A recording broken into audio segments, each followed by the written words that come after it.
Hi, Anonymous Transition here.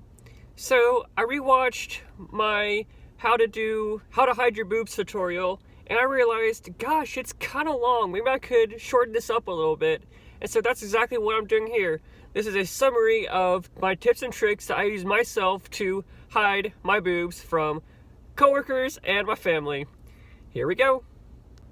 So by the way, I'll have to film this inside of a Starbucks restroom because I damn sure can't film this inside my house, and the only place I have to film is, well, basically inside my truck, in a Starbucks bathroom apparently, and I can't do a full body shot in my truck, so I gotta go to the Starbucks bathroom, right? Now, hopefully this shouldn't take too long, and I really hope that I'm not that somebody in the Starbucks doesn't have like an emergency bowel movement and, they gotta use the bathroom, but I'm in there, filming a video for YouTube. But anyways, let's get to it.